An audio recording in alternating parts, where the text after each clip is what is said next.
Praise the lord. ఈరోజు దేవుని వాగ్దానము, దయను సత్యమును ఎన్నడును నిన్ను విడిచిపోనీయకుము, వాటిని కంఠభూషణముగా ధరించుకొనుము, నీ హృదయమును పలక మీద వాటిని వ్రాసుకొనుము. అప్పుడు దేవుని దృష్టి యందును మానవుల దృష్టి యందును నీవు దయనుంది మంచివాడవని అనిపించుకొందువు. సామెతల గ్రంథము 3వ అధ్యాయము 3వ వచనము 4వ వచనము. సహోదరి సహోదరులారా, దేవుని వాక్యము మన హృదయం అనే పలక మీద రాసి ఉండకపోతే, మన ప్రవర్తనకు అది ఆధారం కాకపోతే, దాన్ని పెదవులతో వల్లించడం వల్ల ఎటువంటి ఉపయోగం లేదు. దేవుని వాక్యానుసారమైన జీవితం లేకుండా భక్తిపరులమని చెప్పుకోవడం దండగా.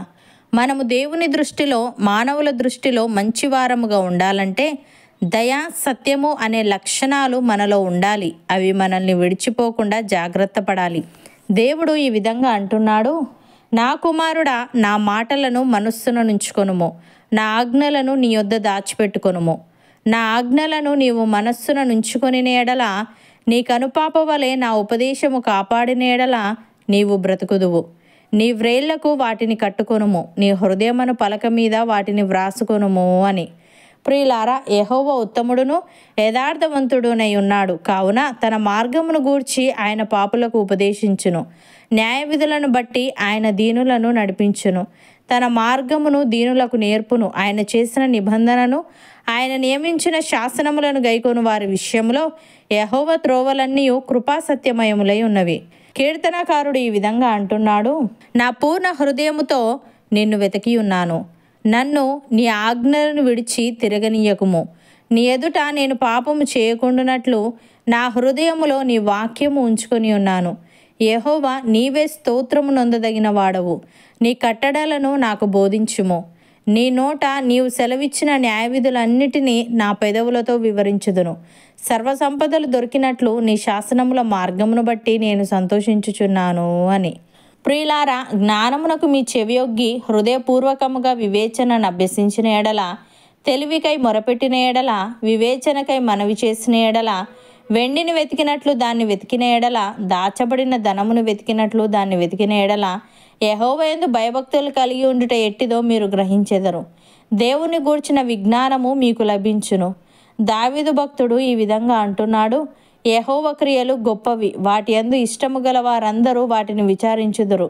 ఆయన కార్యము మహిమా ప్రభావములు గలది, ఆయన నీతి నిత్యము నిలకడగా నుండును. ఆయన తన ఆశ్చర్య కార్యములకు జ్ఞాపకార్థ సూచనను నియమించి ఉన్నాడు.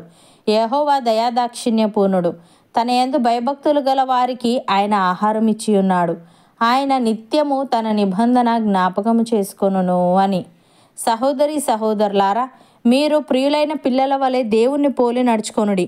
క్రీస్తు మిమ్మును ప్రేమించి పరిమళ వాసనగా ఉండుటకు మన కొరకు తన్ను తాను దేవునికి అర్పణముగాను బలిగాను అప్పగించుకొనెను. అలాగుననే మీరును ప్రేమ కలిగి నడుచుకొనుడి.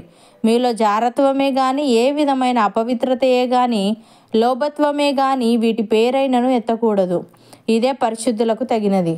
కృతజ్ఞతావచనమే మీరు ఉచ్చరింపవలెను గాని, మీరు బూతులైనను పోకిరి మాటలైనను సరసోక్తులైనను ఉచ్చరింపకూడదు. ఇవి మీకు తగవు. అవును అన్నవారు నాతో పాటు ప్రార్థనలో ఏకీభవించండి.